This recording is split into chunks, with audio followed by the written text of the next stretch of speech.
A great good morning to all of you. I hope you enjoyed yesterday's session. Today we'll continue to read William Shakespeare's play The Merchant of Venice. The city of Venice was a rich one. There lived a merchant named Antonio.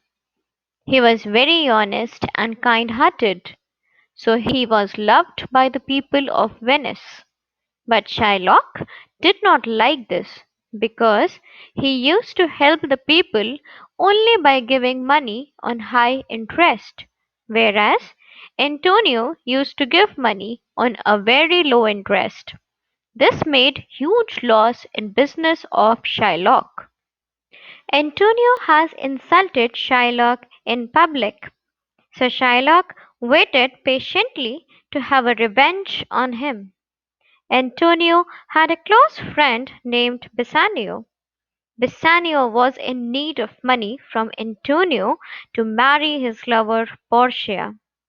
Antonio did not have money at that time, so he set Bassanio to search for moneylenders offering his ships as security.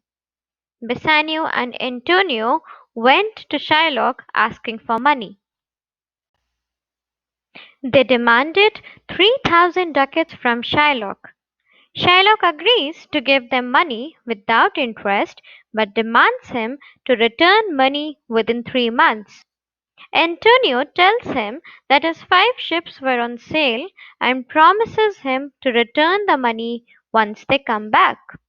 Shylock makes a condition that if the loan is not paid within 3 months, he'll cut a pound of flesh from any part of his body. Bassanio does not agree to the condition, but Antonio, being confident that his ships will return in time, agrees to the condition. Antonio signs the bond. Bassanio went to Belmont to win the hands of Portia. All of them were joyous at that moment. At that time, a messenger arrives with a letter for Bassanio to Antonio. Antonio wrote that his ships has been lost at sea and he cannot pay the money to Shylock. So he wants to see Bassanio before he dies. After reading this, Bassanio went to Venice with his friend. Portia thought of helping Antonio, dressed herself as a lawyer named Balthazar, and went to Venice. In the court, Antonio was standing as a debtor while Shylock was ready with his sword. Bassanio was ready to pay thrice the sum of money but pleads Shylock to leave his friend. Shylock was standing quietly with the sword. Everyone in the courtroom pleads Shylock to be merciful. Shylock says that the law was on his side and it should be obeyed, otherwise, the law in Venice should be banished. Portia, disguised as Balthazar, asks Shylock to take money and leave Antonio, but Shylock did not agree to it.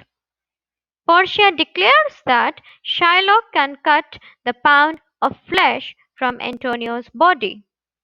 As Shylock approached towards Antonio, Portia interrupts and says, "You can take your penalty, but not a single drop of blood should fall down, and you should take only 1 pound of flesh. If you fail in it, you will be put to death." Shylock is shocked to hear this and requests the judge to leave him. He no more wanted flesh or money. At last, half of Shylock's property has gone to Antonio and the other half to the state of Venice. This punishment is because he tries to kill a noble citizen of Venice, but Antonio refuses to take his half. At the end, they all happily went to Belmont, where Portia tells her story of being disguised as a lawyer. All of them were happy. Thus, Portia, by her courage and wisdom, saved the life of her husband's friend, Antonio. So that's the end of the wonderful story written by William Shakespeare. I hope you enjoyed today's session. You should go through the text given to you and then try to solve the worksheet being provided. Thank you and have a wonderful day ahead.